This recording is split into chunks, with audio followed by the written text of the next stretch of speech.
Salam saudara-saudariku yang dikasihi Tuhan, salam jumpa kembali dalam renungan harian santapan jiwaku. Semoga hari ini kita semua dalam keadaan sehat walafiat. Kita berjumpa kembali dan kita bersama-sama diundang untuk mendengarkan dan merenungkan sapaan Tuhan hari ini melalui firman-Nya dalam Injil Matius bab 13 ayat 54 sampai 58. Mari saya mengajak kita semua untuk mendengarkan firman Tuhan. Inilah Injil suci menurut Matius. Pada suatu ketika, setibanya Yesus di tempat asalnya, Yesus mengajar orang-orang di situ, di rumah ibadat mereka. Maka takjublah mereka dan berkata, dari mana diperolehnya hikmat itu dan kuasa untuk mengadakan mujizat-mujizat? Bukankah ia ini anak tukang kayu? Bukankah ibunya bernama Maria? Dan saudara-saudaranya Yakobus, Yusuf, Simon, dan Yudas? Dan bukankah saudara-saudaranya perempuan semuanya ada bersama kita? Jadi, dari mana diperolehnya semuanya itu? Lalu mereka kecewa dan menolak dia. Maka Yesus berkata kepada mereka, sekarang seorang nabi dihormati di mana-mana, kecuali tempat asalnya sendiri dan di rumahnya. Dan karena ketidakpercayaan mereka, tidak banyak mujizat diadakannya di situ. Demikianlah sabda Tuhan. Terpujilah. Saudara-saudariku yang dikasihi Tuhan, ada momen di mana Yesus kembali ke tempat asalnya.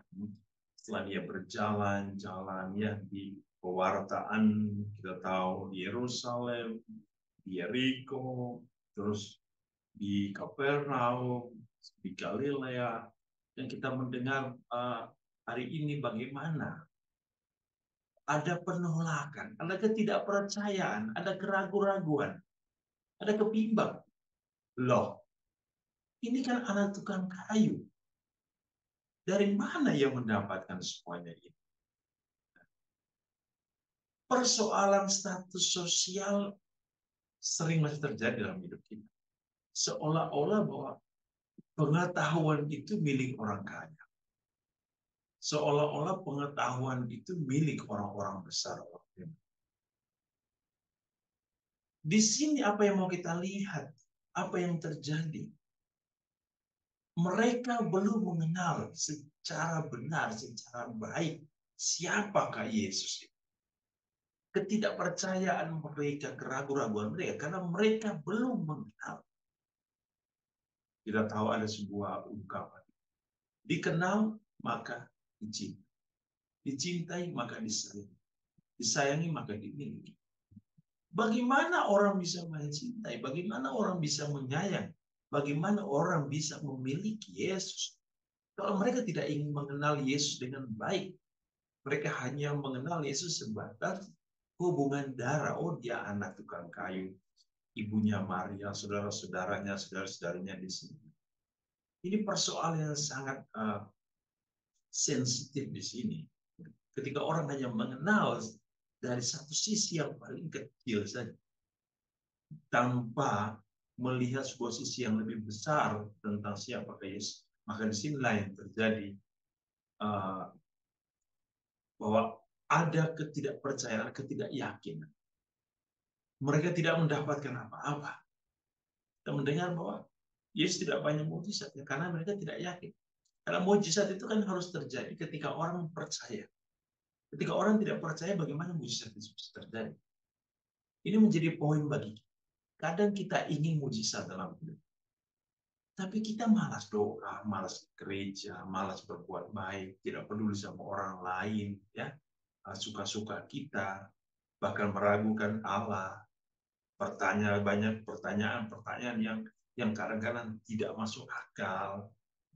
Kita ingin mendapatkan sesuatu, tapi kita tidak bisa memberi sesuatu. Kita malas untuk memberikan sesuatu kepada Tuhan. Bersyukur saja kita susah, tapi kita ingin mendapatkan sesuatu. Oleh karena saudara-saudara, ini penting menjadi refleksi bagi kita. Sudahkah kita mengenal Allah kita dengan baik? Ini penting. Yang kedua, ialah pemahaman-pemahaman yang sering salah bahwa seolah-olah Yesus itu punya saudara kandung. Ada beberapa yang mengutip ya Injil ini mau menyatakan bahwa Yesus itu punya saudara kandung yang lain, yaitu yang kita dengar hari ini, Yusuf, Simon, Yudas, perempuannya ada lagi di sini ya, kita dengar. Saudara-saudari, kita harus memahami bahwa saudara dan saudari bukan saja hubungan sekandung, sepupu, ya. Bahkan Yesus lebih menegaskan lagi, siapakah ibuku, siapakah saudaraku, siapakah saudariku. Dia yang mendengarkan firman-Ku dan melakukan, itulah mereka. Itulah saudaraku. Oleh itu, saudara-saudara, ketika orang mempertanyakan sesuatu yang meragukan tentang Yesus dan keluarganya, ini kenapa? Proses pemahaman yang salah, proses pengenalan yang salah, tidak belajar dengan baik, tidak membaca kitab suci dengan baik, hanya ambil sepotong-potong, lalu melihat, lalu mencoba untuk mendeskripsikan sesuatu, mentafsirkan sesuatu dengan salah. Oleh karena itu, saudara-saudara, ketika kita tidak mengenal seseorang dengan baik, ketika kita tidak mengenal juga Yesus dengan baik, kita tidak akan mendapatkan apa-apa dari orang. Malah kita akan kecewa. Maka teruslah dekat dengan Tuhan, belajar, baca kitab suci, baca firman, dan baca buku-buku yang lain yang mungkin semakin membuat kita terbuka untuk mengenal siapakah Tuhan. Tuhan Yesus memberkati kita hari ini dalam seluruh karya, pelayanan, dan pengenalan kita akan Allah kita. Semoga Tuhan selalu mendampingi kita dengan segala berkat. Dalam nama Bapa dan Putra dan Roh Kudus. Amin.